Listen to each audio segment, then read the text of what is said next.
Movie की शुरुआत होती है जब अमेज़न्स की रानी को पता चलता है कि मदर बॉक्सेस में हलचल शुरू हो गई है। पर इससे पहले कि कोई कुछ भी समझ पाता, वहां आ जाता है थैनोस। आखिरकार वो समय आ चुका है जब मैं इस ब्रह्मांड का उद्धार करूंगा। पर मुझे अफसोस के साथ कहना पड़ेगा, ब्रह्मांड की इतनी बड़ी ताकत को पत्थरों में जड़ के रख दिया। अमेज़न्स की रानी से मुझे ये उम्मीद नहीं थी। पर मुझे ये बात कहते हुए बिल्कुल भी अफसोस नहीं हो रहा है थैनोस, कि तुम्हारा बाप मरते दम तक अपने खिलौने नहीं ढूंढ पाया। और मुझे तुम्हारे बाप से यही उम्मीद थी। खिलौने? अगर तुम्हें सच में ये खिलौने लगते तो इनकी निगरानी के लिए इतनी बड़ी फौज नहीं खड़ी करती। हमारी इतनी टुकड़ी तुम्हें फौज लगती है? ये हमारी तारीफ थी या खुद की बेइज्जती? वैसे एक बात की दाद देनी पड़ेगी, अपनी मौत को सामने खड़ा देखकर भी तुम्हारी आंखों में डर नजर नहीं आ रहा। उम्मीद करता हूँ कि तुम्हारे लोग तुम्हें याद रखेंगे।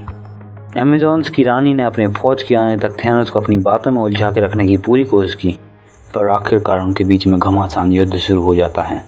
वो सभी वीरांगनाएं जानती थी कि वो अकेले थैनोस को नहीं रोक पाएंगी, पर वो ये भी जानती थी कि पूरे अमेज़न वॉरियर्स के सामने थैनोस भी नहीं टेक पाएगा। पर जब थैनोस की ताकत उन पर भारी पड़ने लगी तो रानी ने उसे अंदर ही बंद करने का फैसला किया, और वो मदर बॉक्स को लेकर निकलने ही वाली थी कि सामने का नज़ारा देखकर उनके पैरों तले जमीन खिसक गई। रानी के सामने थैनोस का सिप और पूरी फौज खड़ी थी। तभी पीछे से एक धमाके की आवाज़ आती है और हम देखते हैं कि थैनोस एक ही पंच में उन चट्टानों के गेट को तोड़कर बाहर आ जाता है। आज यहाँ जो भी होने वाला है उसके लिए मुझे बहुत अफसोस है। उम्मीद करता हूँ इतना आप समझ जाएंगी। आप मेरे पिता की दोस्त थीं, पर आपने उन्हें धोखा दिया। पर मैं ये सब बदला लेने के लिए नहीं कर रहा, बस उनका मकसद पूरा करना चाहता हूँ। तभी हम देखते हैं कि अमेज़न्स की फ़ौज भी वहाँ पहुँच चुकी है।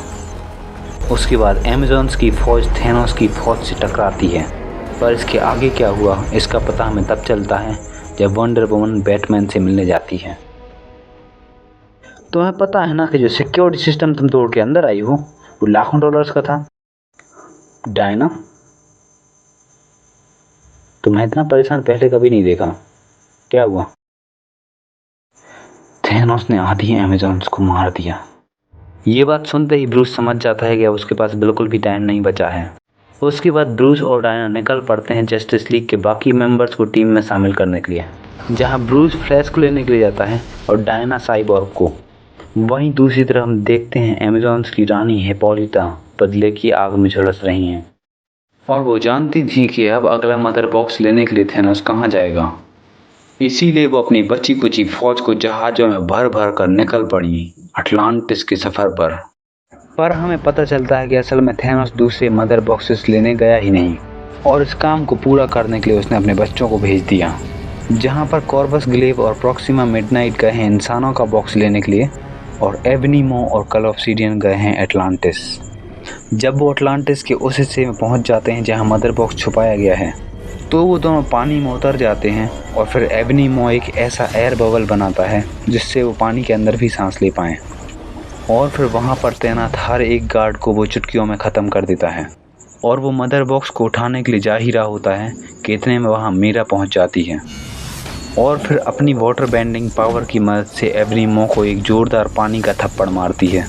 उस हमले से मो भौंचक कर रह जाता है, और इसका फ़ायदा उठा के मीरा उसके शरीर का पूरा पानी खींचकर उसे सुखाने की कोशिश करने लगती है।